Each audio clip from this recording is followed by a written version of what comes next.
Welcome to My Daily Thread. It's a great little place to get a snippet of wisdom from the yoga and the meditation masters to start or to end your day. I'm Jeff Lichty.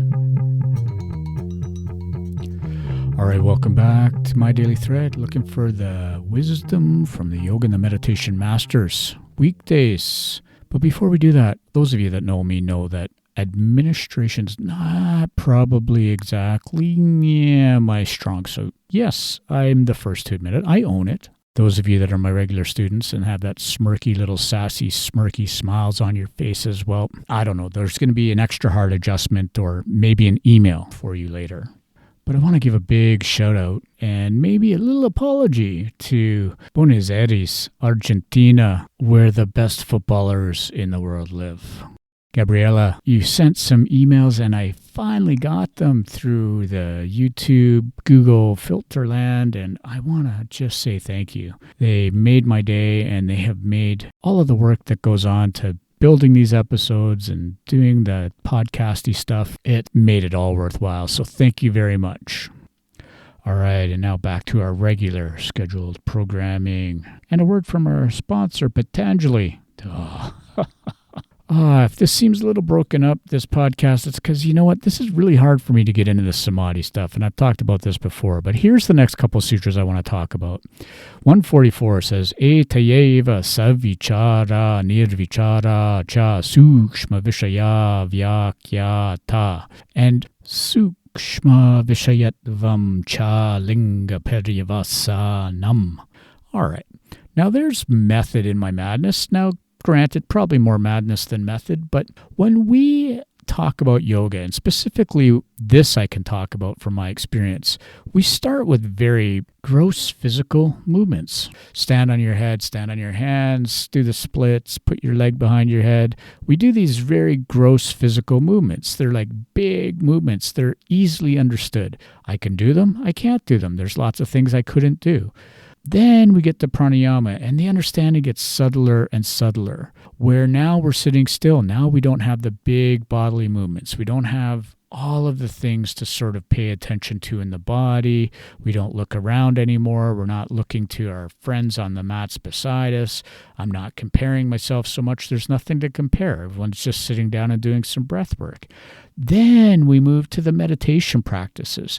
And when we move to the meditation practices, the mental practices, when we move to the meditation practices, we're getting more and more subtle again. The same thing seems to be happening here with this idea of Samādhi. We talked about that Samādhi that had the qualities of concentration mixed with our awareness, right? The awareness of the name and the quality that whatever the object has been named, and then the knowledge that we have and the memories that we have of that object. And that was Sarva-vitarka Samādhi. But then we went to Nirvitarka, where all of that name, quality, and knowledge stuff drops away. Now Patanjali is talking about getting more and more subtle. And I'm not going to say too much about this except that Sūkṣma-viṣayatvaṁ means the subtle things, having the nature of the subtle things. We understand more and more subtle things. And this is what he's talking about in 44-45. And when we try to understand this, we have to understand it from the lens of Sankhya. Remember, there's those two ultimate realities. There's Purusha, which is the consciousness, which is totally unmanifest. And then there's Prakṛti. And Prakṛti is that elemental, undifferentiated stuff of matter. It's all of that energy. It's all of the created things. It's the manifest reality we find ourselves in. And then Prakṛti, it evolves into the intellect, the ego, and all the mind stuff, and then all the gross elements called tanmatras. For us to get back to this understanding of Prakṛti and understand that everything in nature is built of Prakṛti, that Rajas, Tamas, Sattva, those qualities of nature. To understand that, we need to understand the grossest manifestations, and then they become more and more subtle, and we understand them more and more deeply, the mind, the ego, and how the ego and the mind all go together, that whole chitta stuff. Everything that is manifest around us is indeed Prakṛti. Prakṛti. And that's basically what Patanjali is saying here, but we do this with the big tool of understanding, which is this deep meditative trance-like state, Samādhi, and that is the manner in which the enlightened ones, according to this yoga philosophy, were learning and understanding things on the deepest level.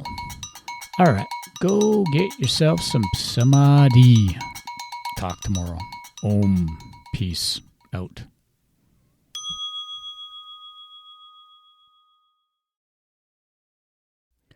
Don't forget, Zig and I, Ziggy Moves, Casa Ziggy, February 2nd to 6th, San Pancho, Mexico, www.jefflichty.com/events. There's a few spots left, but my goodness, it's going to be some nice sunsets, some great nature, maybe even some dance moves with the Zigster. Woo!